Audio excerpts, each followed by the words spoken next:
ये जो टाइटल आपने देखा जिसके वजह से आप वीडियो देख के आए, ये बेसिकली गारंटीड वीज़ा ऑप्शन कैसे है मैं आपको ये चीज़ बता देता हूँ पहले। गारंटी का मतलब होता है कि पॉसिबिलिटी के हिसाब से वीज़ा लगने का chance is maximum very very high. क्योंकि देखो भाई, किर्गिस्तान एक ऐसा कंट्री है कि मैं आपको अक्सर नहीं बताता रहता हूँ कि आपको जो है इन बेकार कंट्रीज़ में जाने का कोई फ़ायदा नहीं है। जैसे सर्बिया में अब बहुत लोग अप्लाई कर रहे हैं, आपको मालूम है। क्रोएशिया में बैक टू बैक रिफ्यूज़ल आ रही है, ठीक है। और ये बुल्गारिया, यहाँ पे एम्प्लॉयर बेस्ड टीआरसी होती है। अब मैं आपको क्या बताना चाहता हूँ यहाँ पर कि भाई कम बजट में, है ना, अगर मेरे किसी भाई का कम बजट हो तो मैं आपको यहाँ पे ये ऑप्शन देने जा रहा हूँ जिसके अंदर आपको वीज़ा ऑलमोस्ट गारंटी के हिसाब से मिलेगा, ठीक है। इसके अंदर मतलब मैं आपको गारंटी नहीं दे रहा हूँ इस चीज़ की, लेकिन क्योंकि मेरा काम ही वो नहीं है, ठीक है। लेकिन आपको पॉसिबिलिटी के हिसाब से वीज़ा इसके अंदर मिलेगा ही मिलेगा। उसके लिए मैं क्या कर रहा हूँ, एक आप लोगों की श्योरिटी के लिए सिर्फ इसी ऑप्शन के अंदर आप लोगों को मैं सेकंड जो आपकी पेमेंट की इंस्टॉलमेंट होगी वो आपकी मैं लूँगा आफ्टर योर वीज़ा कम्स। इसके अंदर टोटल 200 आपका जो एक्सपेंस रहेगा वो रहेगा तकरीबन 5 लाख रुपए का, इंक्लूडिंग फ्लाइट टिकट। ये पूरा आपका पैकेज है। आपको मैं खर्चा इसलिए नहीं बताता हूँ क्योंकि मैं यहाँ कुछ बेच नहीं रहा हूँ, ठीक है। ये पूरे काम के सर्विस चार्जेस हैं, ये सिर्फ मैंने इसी कंट्री के लिए बताए हैं। और अगर आपको कोई भी डाउट है वो आप मेरे से बाद में कॉल पे पूछ सकते हैं, ठीक है। चलो उसके बारे में बाद में बात करेंगे, पहले बताता हूँ इसमें एलिजिबिलिटी क्या है, वैकेंसी क्या है, कौन कौन मेरा भाई अप्लाई कर सकता है, वीज़ा मिलने का कितना चांस है, ऑलरेडी डिस्कस कर चुका हूँ, एज लिमिट वगैरह सब डिस्कस करेंगे। वीडियो को लाइक करना है, सबसे पहले आपने सब्सक्राइब करना है अपने भाई से जुड़ने के लिए, और ताकि आपकी जो फीड है उसमें मेरी वीडियोस आ सकें। और उससे क्या होगा कि आपको जो भी मैं वीडियो डालूंगा वो आपको अपडेट मिलता रहेगा निरंतर। ज़्यादा से ज़्यादा दोस्तों मेरे चैनल को शेयर करना है, क्योंकि देखो दोस्तों, देखो सीवी कवर लेटर बनाने वालों को आप फॉलो करते हैं जहाँ पे वो वैकेंसी डाल देते हैं, कोई लग्जमबर्ग जाओ, कोई फलानी कंट्री जाओ, कहाँ जाओ, है ना, जहाँ पर आपको मालूम है कि अनस्किल्ड लेबर ऐसे नहीं जा सकती, only skilled worker can go. तो अब उनकी वीडियोस को अपना शेयर कर देते हो, पता नहीं क्या दिक्कत है आप लोगों को भाई, है ना। भाई भाई की वीडियो को आप शेयर किया करो, है ना, ताकि जो दूसरे भाई लोग हैं, ठीक है, जो कहीं फंसे हुए हैं कोई एजेंटों के चक्कर में, तो उनको अच्छी नॉलेज मिले, उनको पता लगे कि किस ऑप्शन में अप्लाई करना इस समय सही है दोस्तों। ठीक है, इंस्टाग्राम पे फॉलो कर सकते हैं, उसका लिंक आपको डिस्क्रिप्शन में मिलेगा। इसके अलावा किर्गिस्तान या फिर किसी और कंट्री में अप्लाई करने के लिए आप मेरे साथ में पर्सनल कंसल्टिंग ले सकते हैं, जिसमें मैं ही आपसे बात करूंगा 1-to-1 कॉल के ऊपर, गूगल मीटिंग ऐप के ऊपर। दोस्तों कमेंट्स में जाएंगे, सबसे टॉप वाला कमेंट है उसे आप क्लिक करेंगे, कॉल स्लॉट्स अवेलेबल है, आज कल परसों आप जब मर्जी बना सकते हैं। अपने टाइम जोन के हिसाब से आपने कॉल बनानी है, जहां पर भी आप लोकेटेड हैं, जो भी आपकी जियोग्राफिकल लोकेशन है, कोई भी कंट्री है, कोई भी नेशनलिटी है, डजेंट मैटर, नो प्रॉब्लम। ये किसी के लिए एप्लीकेबल है, मतलब जो भी अप्लाई करना चाहता है सबके लिए ये एप्लीकेबल है। इसके अलावा दोस्तों आप याद रखिए, अगर आप कॉल पर नहीं आएंगे विदाउट एनी प्रायर नोटिफिकेशन, तो मैं अगर कॉल पे होऊंगा तो कॉल आपकी मार्कडस कंप्लीट हो जाएगी। आपको बार बार समझाता रहता हूँ, बाद में ईमेल करके बताया मत करो कि हाँ जी ये प्रॉब्लम है, ये प्रॉब्लम, वो आपको पहले देखना होता है। इसके अलावा दोस्तों आप मेरे चैनल की मेंबरशिप भी ले सकते हैं, जिसका आप ही को बहुत फ़ायदा होने वाला है फ्यूचर में, ठीक है। जिसके लिए मैं आपको अच्छा अच्छा काम करके देता रहता हूँ, अच्छी अच्छी चीज़ें लेके आता हूँ आप लोगों के लिए, अच्छी सर्विसेज, अच्छी इन्फॉर्मेशन, इससे प्रेरणा मिलती है दोस्तों अच्छा काम करने के लिए। अब दोस्तों आप सोचते होंगे इसमें रिक्वायरमेंट क्या है एज की, चलो मैं आपको बता देता हूँ। अगर आप अपना वीज़ा अप्लाई कर करके थक चुके हो, शेंगेन वीज़ा नहीं लग रहा, आप वर्क परमिट पे नहीं जा पा रहे हो, तो आप लोगों के लिए, आपको दुबई सऊदी नहीं जाना, तो भाई ये है आपके लिए एकदम फिट ऑप्शन। देखो मैं आपको ये चीज़ बता देता हूँ कि आप वहाँ जाने के बाद में ऐसा नहीं है कि आप वहाँ से आप प्लानिंग कर सकते हो, है ना। अगर आपको फ्यूचर में शेंगेन वीज़ा अप्लाई करना हो या फ्यूचर में, आप अप्लाई ज़रूर कर सकते हो। लेकिन मैं आपको एक चीज़ यहाँ बता देना चाहता हूँ दोस्तों, आपके चांसेस आपकी होम कंट्री से थोड़े ज़्यादा बेटर होंगे, क्योंकि आपको ना ये जस्टिफाई करना थोड़ा मुश्किल हो जाता है दूसरी कंट्री के अंदर जहाँ आप काम कर रहे होते हैं, कि थोड़ा सा डिफिकल्ट हो जाता है कभी कभार। क्योंकि ना मेरे साथ पीछे केस हो चुका है, क्योंकि एक भाई अर्मेनिया में था, उसका पोलैंड का वर्क वीज़ा जब वो अपॉइंटमेंट की अपने जो है डेट पर गया, तो उसको ये बोल दिया गया कि अर्मेनिया की 5 साल की टीआरसी आपके पास होनी चाहिए, जो कि बिजनेस टीआरसी होती है, एक तरह से काइंड ऑफ मतलब लॉन्ग टर्म रेजिडेंस। तो वो आपको चाहिए, नहीं तो आप अप्लाई नहीं कर सकते। आपके डॉक्यूमेंट्स बिल्कुल ओके हैं, जो हमारा कैंडिडेट ही था। और बेसिकली इसीलिए मैं नहीं चाहता कि ऐसी कोई भी गड़बड़ आपके साथ में हो। तो अगर आपका शेंगेन जाने का आगे प्लान है तो उसके बारे में हम बाद में डिस्कस करेंगे, जब आप वहाँ पहुँच के काम करोगे, क्या रिक्वायरमेंट है क्या नहीं, क्या वो बाद की बात है, ठीक है। चलो ये तो हो गया आपका फ्यूचर प्लान, लेकिन अब बात करते हैं किर्गिस्तान की वैकेंसी के बारे में। दोस्तों किर्गिस्तान के अंदर हमारे पास में जो वैकेंसीज एम्प्लॉयर ने प्रपोज की हैं, क्योंकि मैं जॉब नहीं दे रहा हूँ, ठीक है, तो कंस्ट्रक्शन वर्कर, इसके अलावा सीमस्ट्रेस यानी कि टेलर्स, जिसको टेलरिंग का मेरे भाई को काम आता हो, जिसको इंटरेस्ट हो इसके अंदर, आगे बढ़ना हो, करियर अपॉर्चुनिटी चूज़ करनी हो, भाई बिल्कुल अप्लाई कर सकता है। इसके अंदर आपको एम्प्लॉयर रहने खाने का देगा बढ़िया एकदम, या तो कुछ ना कुछ अलाउंस आपको मिलेगा 100%। ये एम्प्लॉयर ने बोला है मेरे को, रेस्ट डिपेंड्स ऑन एम्प्लॉयर, क्योंकि जॉब मैं नहीं दे रहा, वो रिक्वायरमेंट उनकी होगी। इसके अंदर दोस्तों आपको जो सैलरी मिलेगी मैं आपको वो डॉलर्स में बताऊंगा आपकी बेटर अंडरस्टैंडिंग के लिए। दोस्तों इसके अंदर आपको जो सैलरी है वो मैक्सिमम टू मैक्सिमम $400 तक ही मिल पाएगी, ज़्यादा से ज़्यादा। उसका रीज़न ये है कि स्टार्टिंग में सैलरी इतनी होती है, बाद में सैलरी आपका बढ़ने का चांस होता है अगर आप अच्छा काम करेंगे। इन कंट्रीज़ में दोस्तों आप ये नहीं एक्सपेक्ट कर सकते कि आपको लाखों जो है मतलब में सैलरी मिलेगी, क्योंकि ये कंट्रीज़ ये सिर्फ ये सिस्टम है कि जैसे आप अगर अपने देश से निकलना चाहते हो और आप बहुत डेस्परेट हो चुके हो, कोई आपको रशिया, सर्बिया ऐसे ऑप्शन बता रहा है तो मत अप्लाई करो, क्योंकि दोस्तों इन कंट्रीज़ के अंदर आप जाके फंस जाएंगे। सर्बिया में आपको मालूम है सर्बिया के भाव इतने बढ़ गए हैं कि वहाँ पे एक तो वीज़ा नहीं मिलता, वीज़ा आपको मिल गया तो बहुत सारे भाइयों की एंट्री भी डिनाई हो रही है, इसलिए मैं आपको ऐसे ऑप्शन नहीं देता। मेरे पास हैं ऐसे ऑप्शन, अगर फिर भी आप अप्लाई करना चाहें, आपका इंटरेस्ट है, आप ज़रूर कॉल बना सकते हैं, लेकिन इसके ऊपर मैं सेपरेट वीडियो कभी फिर बनाऊंगा इसके अंदर बताने के लिए।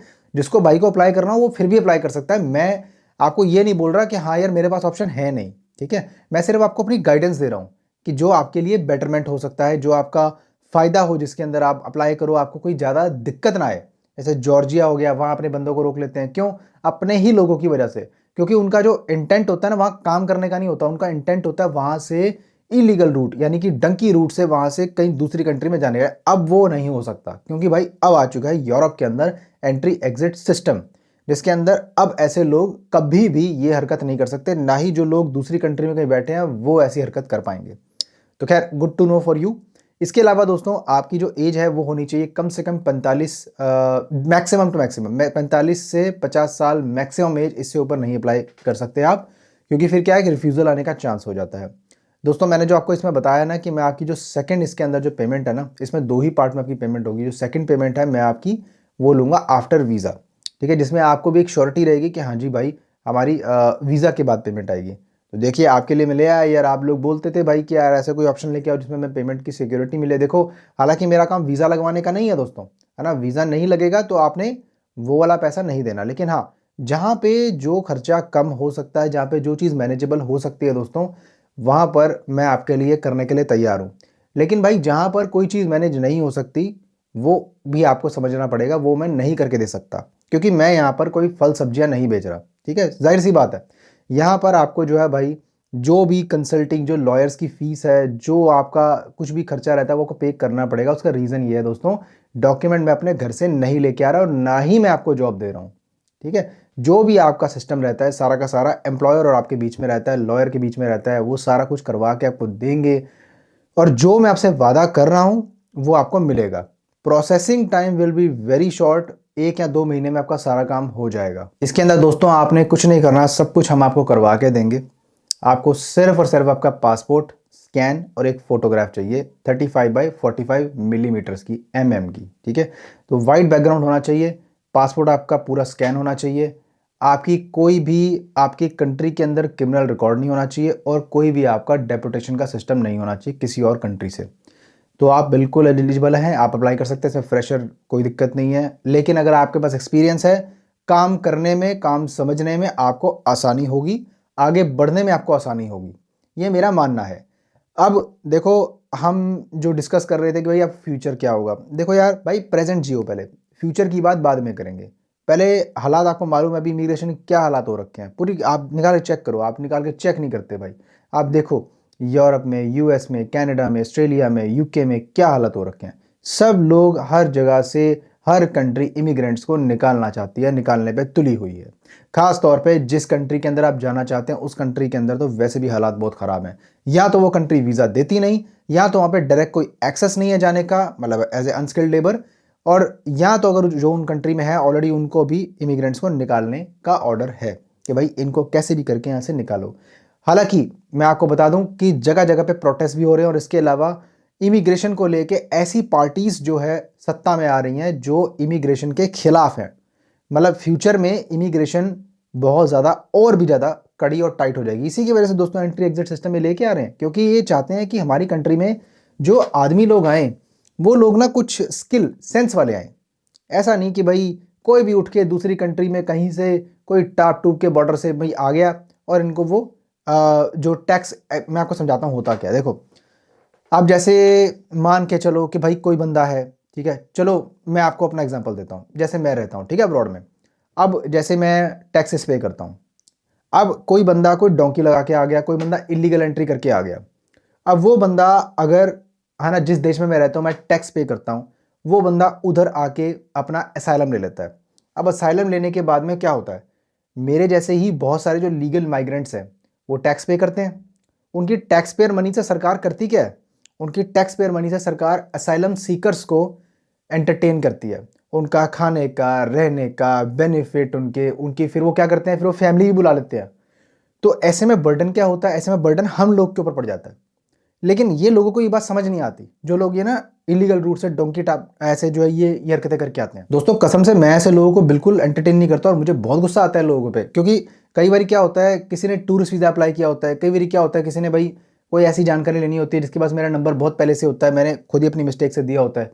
वो लोग क्या है ना, बाद में मुझे कांटेक्ट कर करके पूछते हैं, हाँ जी पाजी मैं ऐसे करके आया था, मैं ऐसे करके आया था, मेरे को ऐसे जाना है, वैसे करके जाना है। मैं कहा भाई कोई लूप होल नहीं है और मैं कुछ नहीं बताने वाला और ना मेरे को कुछ पता है इस बारे में, ठीक है। आपको आना है, आप लीगल वीजे पे, डी टाइप वीजे पे, एम्प्लॉयमेंट या स्टडी पे आप आइए, यही मेरा काम है बताना आपको, है ना। आपको मैं ये नहीं कह सकता भाई स्पेन चले जाओ, इटली चले जाओ, ऐसे चले जाओ, असाइलम ले लो, वे ये ऐसे ये वेज है ना, ये बिल्कुल गलत है, ठीक है। तो कोई गुस्सा नहीं मानना मेरी इस बात का, मैं बिल्कुल 100% सही कह रहा हूँ। बहुत सारे भाई मेरी बात से एग्री भी करते होंगे। इसका बर्डन सारा का सारा एक नॉर्मल टैक्स पेयर जो लीगल तरीके से काफ़ी सालों से कंट्री में रह रहा होता है उसके ऊपर आ जाता है।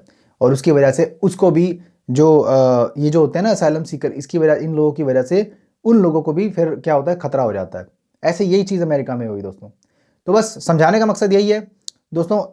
मैं आपको यही कहना चाहता हूँ कि अगर आप अपनी कंट्री में इस समय डेस्परेट तो हैं, लेकिन ऑप्शन भी वो चूज़ करना पड़ेगा जहाँ के आप फंस ना जाओ, है ना। अब किर्गिस्तान जाओगे, हमने वेरीफाई किया एम्प्लॉयर अच्छे हैं, अप्लाई कर सकते हो। सर्बिया भी करना चाहते हो आप कर सकते हो, वो आपकी चॉइस है। मेरे पास ऑप्शन हमेशा है और हमेशा रहेगा। मैं आपको पर्सनली मना नहीं कर रहा हूँ, ये मैं ओवरऑल बता रहा हूँ कि हाँ जी ये ऑप्शंस हैं, इनमें आप भाई अप्लाई करोगे तो हो सकता है आगे जाके आप फंस जाओ, एंट्री ना मिले या ऐसा कोई प्रॉब्लम हो जाए। मेरे लिए कोई दिक्कत नहीं है, क्योंकि मेरा काम है डॉक्यूमेंट सर्विसेज का। मैं आपको कोई भी तरीके से ना इमिग्रेशन में एंट्री या आपको वीज़ा दिलवाने का कोई भी गारंटी या वादा करता हूं, ठीक है दोस्तों। वीडियो अच्छी लगी आपने लाइक करना है, सब्सक्राइब करना है, शेयर करना है किसी मेरे भाई के साथ में किर्गिस्तान अप्लाई करना हो, बहुत बढ़िया ऑप्शन है। आपको सब कुछ बता दिया, सर्विस चार्जेस एंड एवरीथिंग। अगर आपका मन करे तो आप कॉल बना सकते हैं, अदरवाइज आप जो है बाकी वीडियोस देखकर जो ऑप्शन आपको समझ में आता है तो आप चेक कर सकते हैं वो कैसे आपको अगर करना है उसमें अप्लाई, नो प्रॉब्लम। फ्यूचर में शेड्यूल करनी है कॉल, नो प्रॉब्लम, वो आपकी मर्जी है। इंस्टाग्राम पे फॉलो करने का लिंक आपको डिस्क्रिप्शन में मिलेगा। इसके अलावा आपको मिलता हूँ फिर किसी और शानदार कंटेंट में, तब तक के लिए अपना बहुत सारा ख्याल रखिए, अपने भाई को दुआ में याद रखिए। Bye bye.